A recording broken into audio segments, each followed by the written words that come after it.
Assalamualaikum warahmatullahi wabarakatuh. Sekali lagi dengan saya Cikgu Safarudin Osman, Ketua SMK Iskandar Shah. So hari ni kita rasa amat istimewa kerana Datuk Samsul Bahrain mantan pengarah SPRM bekas pelajar kita juga, alumni kita 1978-79 MCE. Dan hari ini kita ada beberapa perbincangan khususnya untuk menambahbaikan sekolah kita.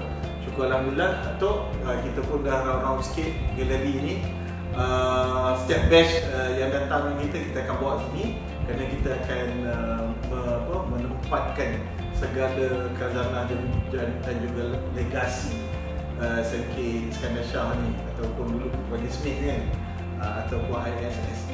Jadi tu pertama saya ucap terima kasih kerana sudi kunjung, dan terima kasih juga batch Datuk cukup aktif dengan sekolah ni sejak saya datang. Saya baru 2 tahun di sini, dan juga hari ni saya kira ada berita baik daripada Datuk yang kami bincangkan berkenaan dengan beberapa projek untuk pembangunan sekolah. Jadi Datuk silakan daripada Datuk. Assalamualaikum warahmatullahi wabarakatuh. Pertamanya saya ucapkan terima kasih kepada Ibu kerana memberi ruang untuk berjumpa dengan saya pada petang ini untuk membincangkan beberapa perkara, terutamanya yang saya boleh bantu sekolah lama saya lah.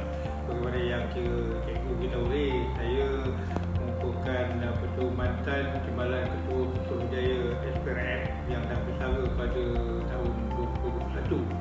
Tetapi alhamdulillah lah, kira kerajaan masih memastikan saya punya khidmat diperlukan. Pada April tahun sudah saya dilantik sebagai Ketua Pengarah Pusat Pencegahan Jenayah Nasional secara kontrak selama 3 tahun sampai April 2027 lah.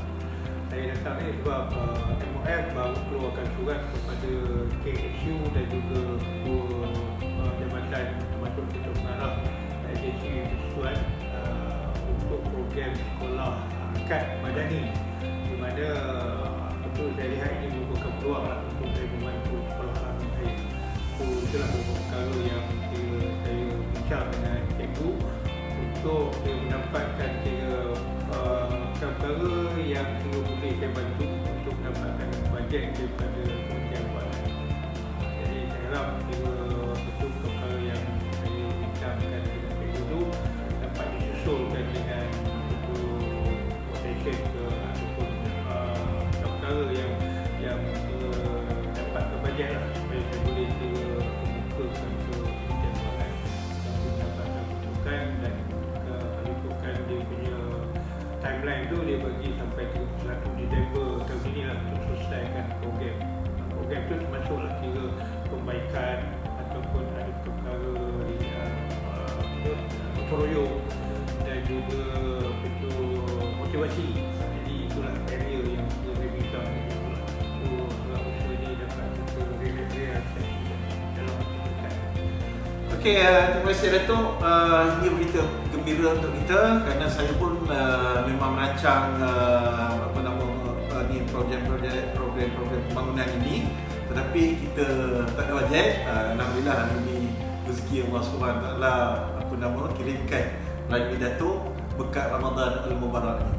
Jadi Datuk, terima kasih sekali lagi daripada saya mewakili warga SMK Iskandar Shah. Terima kasih, kita jumpa lagi. Assalamualaikum.